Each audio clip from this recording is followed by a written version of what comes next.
नमस्कार दोस्तों, जयपुर कोचिंग के डिजिटल प्लेटफॉर्म पर आप सभी का हार्दिक स्वागत अभिनंदन करता हूं। आज हम राजस्थान के त्योहारों के बारे में विस्तार से चर्चा करेंगे। राजस्थान के त्योहार, राजस्थान के त्योहार। राजस्थान में त्योहारों का आगमन तीज से होता है और त्योहारों की समाप्ति गणगौर से हो जाती है। हिंदुओं का पहला महीना चैत्र का होता है। मुसलमानों का पहला महीना मुहर्रम का, राजस्थान पुलिस में आया था। मुसलमानों का पहला महीना कौन सा? नया नववर्ष मुसलमानों का मुहर्रम से शुरू होता है। आज हम सावन महीने के त्योहारों के बारे में विस्तार से चर्चा करने वाले हैं। सावन, श्रावण, इसी सावन भी कहते हैं। महा के त्योहार। राजस्थान में सबसे ज्यादा जो त्योहार है वो सावन और भादवे में आते हैं। और राजस्थान में कहावत है, 7 बार 9 त्योहार। 7 तो बार आते हैं यहाँ, त्योहार 9 आते हैं। त्योहार हर दिन यहाँ कोई ना कोई त्योहार आता रहता है। सावन महीने में कौन कौन से त्योहार हैं वो जानेंगे हम।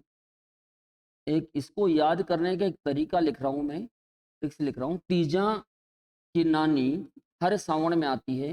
नानी हर सावन में आती है। हर सावन में आती है। और इसमें कोई दिक्कत नहीं होनी चाहिए आपको। तीजा की नानी हर सावन में आती है। इजी ट्रिक्स है। तीजा का मतलब है तीज। तीज का त्योहार सावन में आता है। ना से नाग पंचमी, नाग पंचमी सावन के महीने में आती है। नी से नेत्र नौमी, नेत्र नौमी सावन के महीने में आती है। ऐसे हरियाली अमावस्या, हरियाली अमावस्या सावन के महीने में आती है। और र से रक्षाबंधन, रक्षाबंधन का त्योहार सावन में आता है। ये सभी त्योहार सावन में आते हैं। विस्तार से हम पढ़ेंगे। पहले एक बार और देखिए। तीजा की नानी हर सावन में आती है। तीज सावन में आती है। नाग पंचमी सावन में, नेत्र नौमी सावन में, ऐसे हरियाली अमावस्या सावन में, रक्षाबंधन सावन में आती है। सावन महीने के त्योहारों का काम तो खत्म हो गए, बस इतना याद कर लो आप। नाम पूछता, अधिकांश परीक्षा में नाम पूछता, तीज कौन से महीने में आती है, नाग पंचमी कौन से महीने में आती है, नेत्र नौमी कौन से महीने में आती है, हरियाली अमावस्या कौन से महीने में आती है। एक बार फिर हम इन्हें विस्तार से पढ़ेंगे। तीज, तीज जो है वो सावन शुक्ल तृतीया को मनाई जाती है।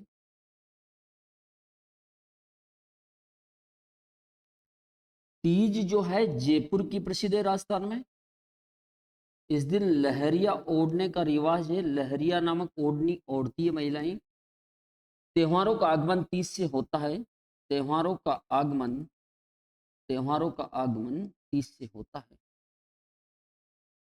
तीज के एक दिन पहले सिंजारा भेजा जाता, जिसमें पिता अपनी पुत्री के लिए श्रृंगार सामग्री भेजता है। तो कभी कभी पूछ लेता सिंजारा का त्योहार कौन से महीने में आता है, तो तीज से एक दिन पहले सावन के महीने में भेजा जाता है।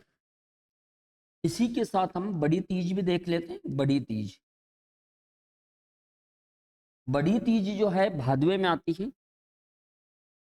भाद्रपद कृष्ण तृतीया को आती है।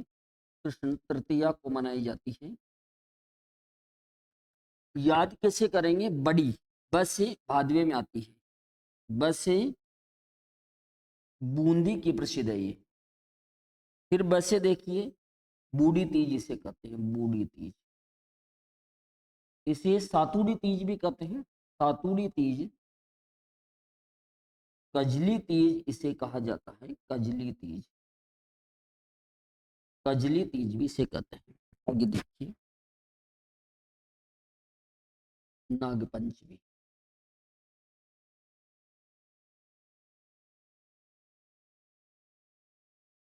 नाग पंचमी का त्योहार आता श्रावण कृष्ण पंचमी को आता है।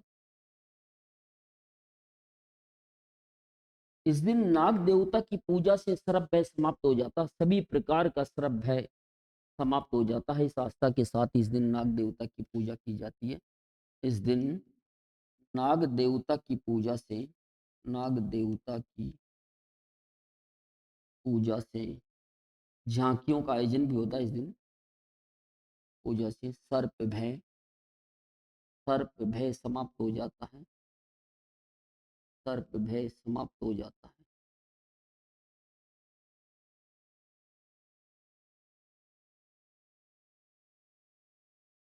नाग पंचमी की बात आता है निड्र नवमी। आप ट्रिक्स में देख रहे हो जैसे निड्र नवमी, ये भी श्रावण नाम से पता चल रहा। पंचमी याद करने में दिक्कत नहीं, पंचमी को आता है महीने का 5वां दिन। निड्र नवमी श्रावण कृष्ण नवमी का मतलब महीने का 9वां दिन कृष्ण नवमी को आती है। इस दिन नेवड़ों की पूजा की जाती है।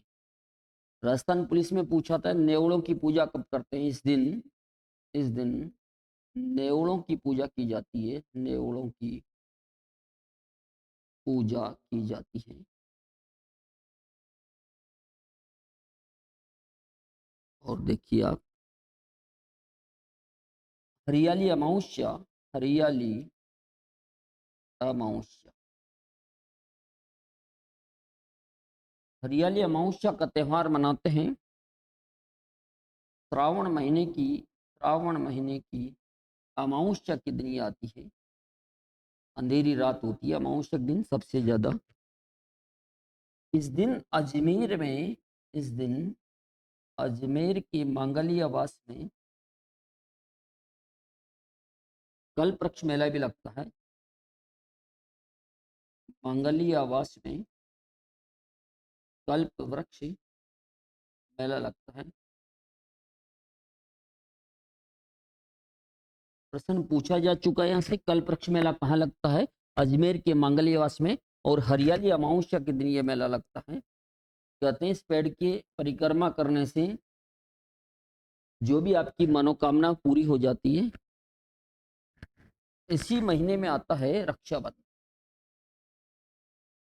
रक्षाबंधन श्रावण महीने की पूर्णिमा को आती है। श्रावण महीने की पूर्णिमा को इस रक्षाबंधन का त्योहार आता है। इसे सत्य पूर्णिमा कहते हैं। सत्य पूर्णिमा इसी को कहते हैं। नारियल पूर्णिमा कहते हैं। इस दिन बहनें अपने भाई को नारियल देती हैं। नारियल भरा हुआ देना है, खाली नहीं, ताकि भाई की झोली भरे रहे और आप लेते रहो। तो इसे नारियल पूर्णिमा कहा जाता है। बड़े प्रेम से देना, नारियल पूर्णिमा भी इसे कहते हैं। इसे श्रवण पूर्णिमा भी कहा जाता है। श्रवण पूर्णिमा भी कहते हैं। इस दिन राजा दशरथ ने श्रवण के माता पिता को मार दिया था। तो श्रवण जो है इस दिन पूजा जाता है। भाई बहन के पवित्र रिश्ता है। भाई बहन के प्रेम का प्रतीक है ये। भाई बहनों में अत्यधिक प्रेम होता है, लेकिन शादी से पहले नहीं। शादी से पहले भाई बहन दोनों साथ रहते हैं, लड़ते झगड़ते रहते हैं, लेकिन शादी के बाद उनमें बहुत ज़्यादा प्रेम बढ़ जाता है। भाई से लड़ने वाली और कोई आ जाती है, बहन दूसरे से जाकर लड़ेगी, तो शादी के बाद और ज़्यादा उनमें प्रेम बढ़ता है। इसके बाद हम पढ़ेंगे भाद्रपद माह के त्योहार, अगले पाठ में पढ़ेंगे। बहुत बहुत धन्यवाद।